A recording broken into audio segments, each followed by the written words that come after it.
Netanyahu के corruption charges की interrogation के रियल फुटेजेस।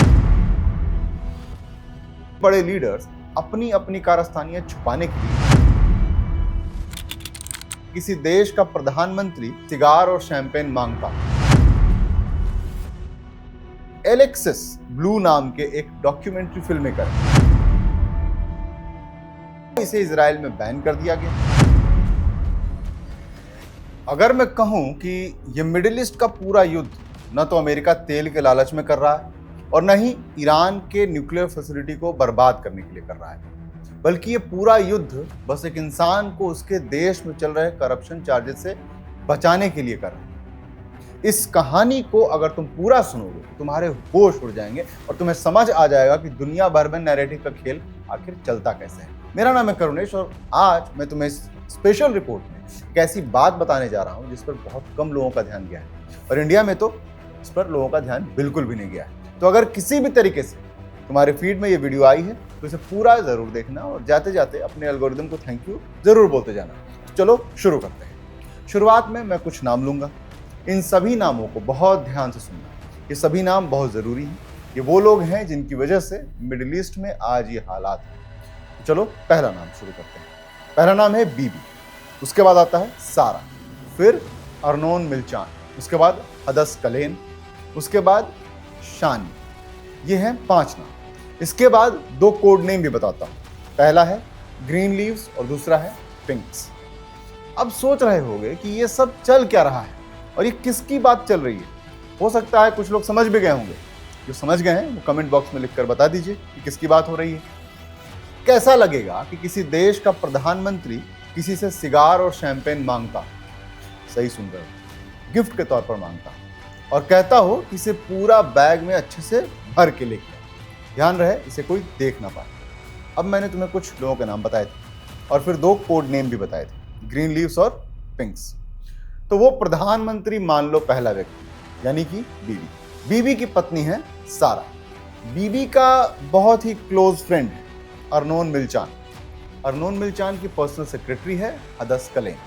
यहाँ मैं कोई रीजनिंग का सवाल नहीं पूछने वाला, लेकिन तुम ध्यान रखना कि कौन किसका क्या लगता है।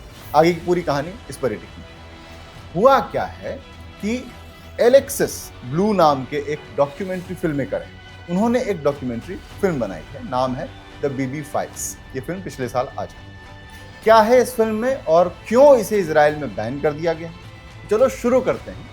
फिल्म की शुरुआत होती है इजराइल के प्रधानमंत्री की पुलिस इंटरोगेशन से और उसके बाद एक एक करके जो जो मसाला मिलता है सब कुछ साफ होने लगता है कि आखिर ये दुनिया भर में हो क्या रहा है। ये सभी बड़े लीडर्स अपनी अपनी कारस्तानियां छुपाने के लिए इतना बड़ा युद्ध तक करवा सकते हैं, चाहे एप्स्टीन फाइल्स से बचने वाले ट्रंप हो या करप्शन से बचने वाले नेतन्याहू।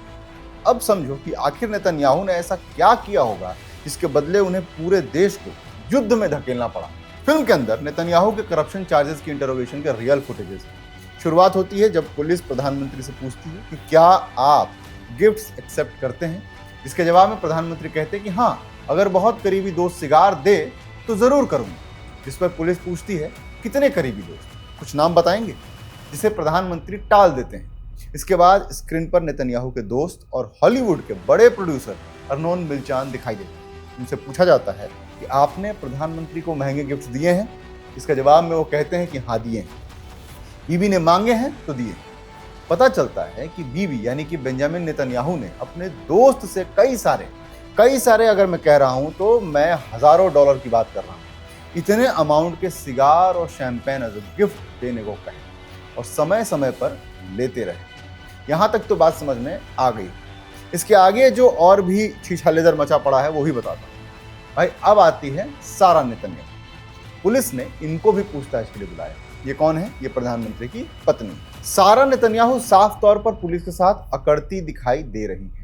प्रधानमंत्री की पत्नी होने के नाते उन्हें बिल्कुल पसंद नहीं आ रहा था कि कोई उनसे किसी भी तरीके का सवाल करे। पुलिस ने उनसे पूछा, आपने किसी से गिफ्ट की डिमांड की? जिस पर वो भड़कते हुए कहती हैं कि आप भूल रहे हैं कि आप किससे बात कर रहे हैं।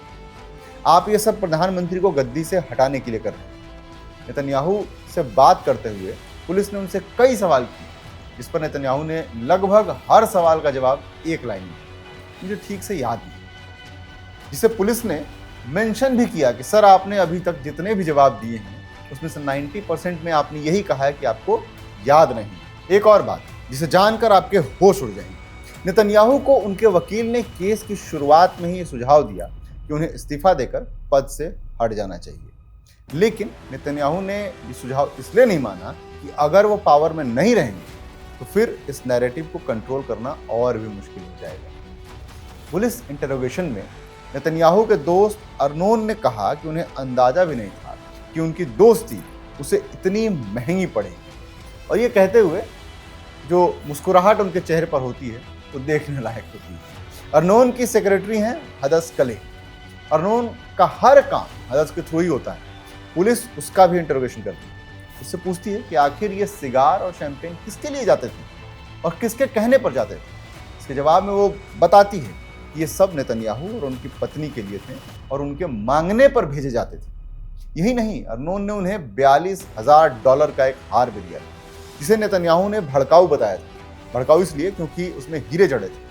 नेतन्याहू ने कहा था कि ये किसी की नज़र में आसानी से आ सकते हैं, लेकिन जब पुलिस ने इंटरोगेशन के वक्त उनसे उस हार के बारे में पूछा तो उनका साफ कहना था कि मुझे याद नहीं कि ऐसा कोई गिफ्ट दिया गया था।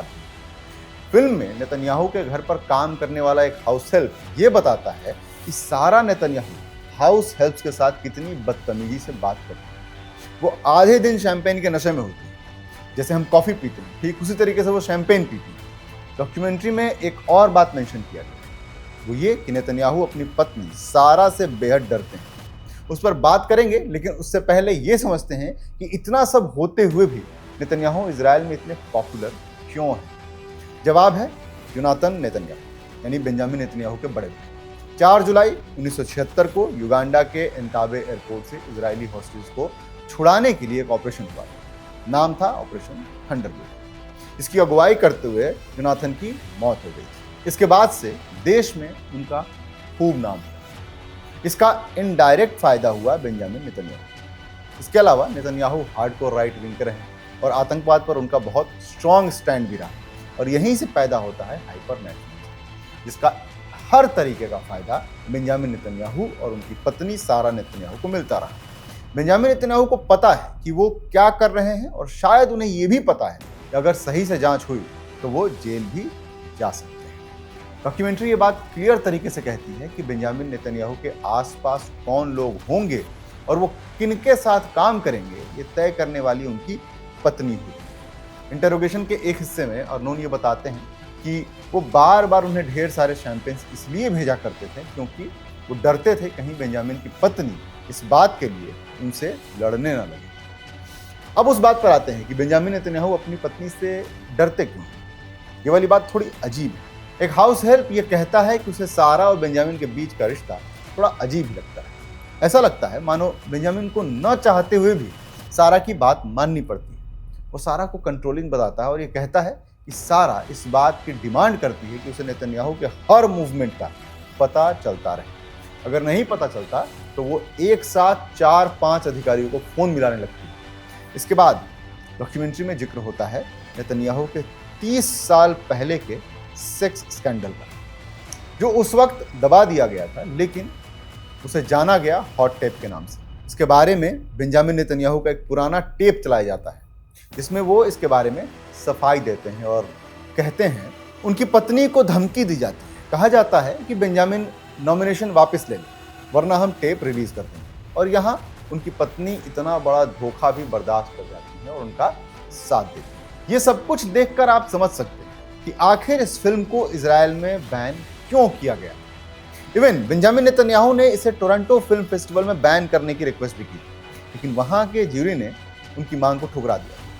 इतनी कहानी कहने का कुल जमा ये निकला कि भाई जो कुछ भी दुनिया में होता है वो जैसा होता है वैसा ही असली में हो, ये ज़रूरी नहीं। उसके पीछे कितना कुछ चलता है ये आप और हम कह नहीं सकते। इस फिल्म को मैंने तो जहाँ तहाँ के से खोज करके देख लिया है, आप भी फटाफट देख लीजिए और समझिए कि आखिर दुनिया में नैरेटिव काम कैसे करता है। फिल्म देखने के बाद मुझे इस वीडियो पर आकर थैंक यू भी कह सकते हैं। मिलते हैं किसी दूसरे स्पेशल रिपोर्ट में। Signing out. Thank you.